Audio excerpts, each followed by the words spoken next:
नमस्कार दर्शकों, मैं कपिल देव राजपूत आपके साथ फिर एक बार हाजिर हूं और आप देख रहे हैं ग्राउंड न्यूज़ विद कपिल।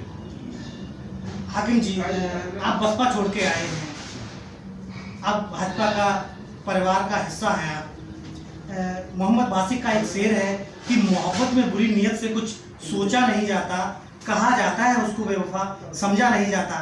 कल तक आप जिन्हें बेवफा बता रहे थे, खराब कह रहे थे, और आज उन्हीं के साथ बोलिए, क्या वजह रही? ऐसा कुछ भी नहीं है कि मैं बेवफा तब भी किसी को नहीं बता रहा था, मैं आज भी बेवफा नहीं बता रहा था। लेकिन मेरी कुछ ऐसी बातें रही कि किन्हीं से कोई बात रही, इसकी वजह से मैं मतलब बीजेपी में मैं 20 और 25 साल रहा और उसको छोड़ के मैं केवल इसलिए चला गया था। और मैं वापस आया, उसमें जाके मुझे ये लगा कि मैं एक किराए के मकान में जिस तरह से रह रहा हूँ। लेकिन आपने जो 5 सालें काटी जी, उनका अनुभव ये मैं उसमें केवल एक ये बात है, जब भी उस बसपा में रहा मैं, तो मैं जिला महासचिव भी रहा, लेकिन उसमें केवल अगर कोई बात हुई तो पैसा के अलावा कोई भी बात नहीं हुई। हमारी बहन मायावती जी, केवल जो नाम है यथो नाम तथो गुणा, जो उनका नाम है मायावती जी, तो जब भी वो बात करती थी, चाहे कहीं भी मीटिंग हुई हो, चाहे मैनपुरी से लेके आगरा मीटिंग हुई, चाहे दिल्ली हुई हो, लखनऊ मीटिंग हुई हो, उन्होंने जहाँ भी हुई, कभी भी उन्होंने मुझे ये नहीं लगा कि ये कभी पार्टी को आगे बढ़ाने वाली बात करती। जब भी उन्होंने बात की तो केवल पैसे की और केवल पैसे की बात की। जैसे अगर जिला इकाई की बात की जाए, विधानसभा के जब चुनाव होते हैं, टिकटें बिकती हैं, जो भी जितने भी लोग बसपा छोड़कर आए, उन्होंने यही कहा कि वहाँ टिकटों की खरीद फरोख्त होती है। तो क्या जिला पंचायत की जैसे टिकटें बढ़ती हैं, इनमें भी यही खेल होता है? ये हुआ। मेरा बेटा, जिला पंचायत की बात अगर कर रहे हैं आप जी, तो जिला पंचायत भी मेरे बेटा को लड़ाया गया। मेरे बेटे ने कहा मैं उस पर मतलब समय जिला महासचिव था। मेरे बेटे को भी जब चुनाव लड़ाया गया तो उससे भी 2.5 लाख रुपया की मांग की गई, 1.5 लाख रुपया। फिर मेरे बेटे से जब मैं जिला महासचिव होते हुए भी मेरा बेटा सनी राजपूत, आलोक क्या नाम विधायक जो मैनपुरी हैं, सदर विधायक राजू यादव की पत्नी वंदना यादव जब चुनाव लड़ी, उनके खिलाफ मेरा बेटा चुनाव लड़ा और उसमें भी 1.5 लाख रुपया मेरे से भी लिया गया। और उसमें भी मेरा बेटा 5326 वोट लेके आया और तीसरे स्थान पर रहा। तो वहाँ, और जब मुझे टिकट दी गई, लेकिन उसके बाद भी पार्टी का आदमी कोई भी सिंगल नहीं लगा। और मैं जो छोड़ के आया उसका मेन कारण ये था, जब मैं बसपा में गया था तो तब मुझसे ये कहा गया था मैं आपको चुनाव भोगांव लड़ाऊंगा। लेकिन भोगांव में भी मैंने 30 लाख 35 लाख रुपया तक की कही बात, मैंने कि मैं 30 लाख रुपया दे दूंगा बहन जी, मुझे चुनाव लड़ाइएगा। लेकिन जब 40 लाख रुपया वाले अशोक सिंह चौहान आ गए तो मुझे दरकिनार कर दिया गया। लेकिन मजबूरी में फिर मुझे बसपा से त्याग पत्र देके और बाद फिर की सदस्यता लेनी पड़ी। तो मतलब ये कहना चाहते हैं कि घर वापसी हुई है? घर वापसी हुई जी। तो जैसे आपने विधानसभा की पेशकश की थी, कहा था कि मैं लोधी बाहुल क्षेत्र है तो मुझे यहाँ से विधानसभा का चुनाव लड़ाइए, और आपने फंडिंग के लिए भी कह दिया था कि 35 लाख तक मैं दे दूंगा। बात ये है कि मैंने मैनपुरी में 4 विधानसभाएं हैं, सबसे ज्यादा 75, 70 और 75 के करीब हमारा लोधी समाज, भोगांव विधानसभा। मेरा बेचारा समाज बहुत सीधा साधा समाज है। जब भी बेचारा अगर टिकट की बात करता है तो हर पूरे जिले का लोधी केवल भोगांव पे ही फोकस करता है। तो ये लगता है कि अगर मुझे भोगांव से टिकट कोई भी पार्टी देती है तो मैं जीत सकता हूँ। करेल पे मेरा बेचारा कोई भी मांगता नहीं है, मैनपुरी पे मांगता नहीं है, किसनी है वो सुरक्षित सीट है, तो मैं एससी में है, सुरक्षित सीट है, तो मैं वहाँ टिकट मांग नहीं सकता हूँ। तो केवल मैंने टिकट, अगर मैंने प्रयास किया था एक छोटा सा, नहीं मिला, तो हमें फिर ये लगता है कि हम अपने का विरोध ही क्यों करूँ।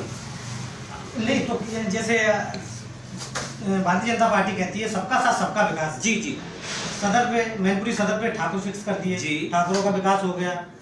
अगर भोगांव की बात करें तो पंडित जी को यहाँ से उतार दिया गया। किसनी की बात करें तो दिवाकर जी, आंसू दिवाकर जी को उतार दिया गया। करेल की बात करें तो एसपी सिंह बघेल। आपको ये नहीं लगता कि बघेल समाज तक का कल्याण हो गया, मगर आपके समाज को कहीं ना कहीं कोई शर्त आपने रखी है क्या? क्योंकि टिकट तो मिली नहीं।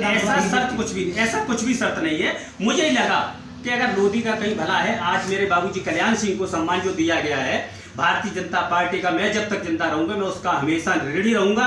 क्योंकि वो कम से कम भारतीय जनता पार्टी एक ऐसी पार्टी है जिसमें हर तबके का मतलब सम्मान है, बुजुर्गों का सम्मान है, दलितों का सम्मान है, हर आदमी का सम्मान। आपने देखा पत्रकार महोदय जी, आपने देखा इस कोरोना काल में भी भारतीय जनता पार्टी ने उस गरीब तबके को जो बेचारा 2 वक्त की रोटी नहीं जुट पाता था, दोनों टाइम मतलब एक महीने में उन्हें 2 बार राशन मिला, गेहूँ मिला, चावल मिला, दाल मिली, घी मिला, और क्या चाहिए।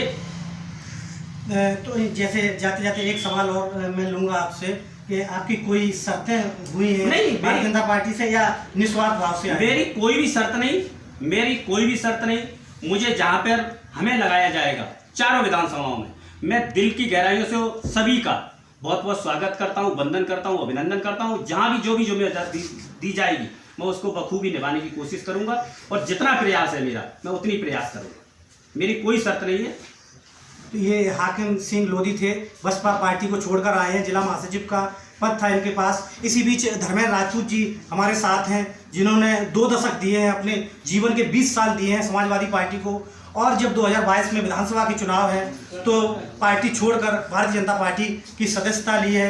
उनके क्या विचार हैं धर्मेंद्र जी? जैसे 18-20 साल एक लंबा समय होता है, आपने अपने जीवन के 20 साल जिस पार्टी को दे दिए, आपको ऐसा क्या लगा कि समाजवादी छोड़ के अब भाजपा में जाना चाहिए? क्योंकि आपके पुत्र ने 6 महीने पहले ही सदस्यता भाजपा की ले ली थी।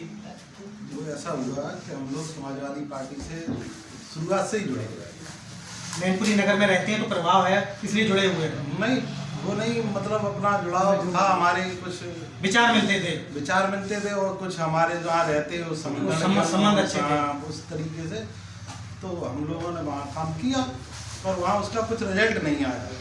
मतलब जो आपने मेहनत की उसका पॉजिटिव रेस्पॉन्स नहीं मिला। वहाँ कोई रिजल्ट नहीं आया और हम लोग भाजपा में आ गए। न भाजपा में आ गए तो भाजपा में और उसमें कुछ तब्दीली देखते हैं, कैसा महसूस करते हैं? इसलिए आ गए कि समाजवादी पार्टी ने 4 लोगों को गोवा विधानसभा से जिला पंचायत का टिकट दिया। ठीक है, हमारे समाज के थे वो लोग, पर उन लोगों ने किसी का भी समर्थन नहीं किया। न जिला अध्यक्ष उनका वोट मांगने गए, न पार्टी पदाधिकारी कोई वोट मांगने गए। तो हमारे समाज ने उन्हें इसलिए वोट नहीं दिया कि वो साइकिल से लड़ रहे थे, और फिर पार्टी कोऑपरेट नहीं किया। उन्होंने दूसरा यादव निर्दलीय खड़ा कर दिया। जब निर्दलीय खड़ा हो जाएगा दूसरा यादव, तो वो उसी को वोट देगा। फिर यहाँ जातवाद का फिर फैक्टर चलेगा तो नहीं, तो वो ऐसा हुआ कि हमारे प्रमुख जी है कश्मीर सिंह, वो यहाँ से ब्लॉक प्रमुख बने। हमारे समाज के भाजपा ने जो 2-3 लोगों को टिकट दिया, वो तो उनका माननीय मंत्री जी ने प्रचार प्रसार किया। अच्छा, नेतृत्व आए।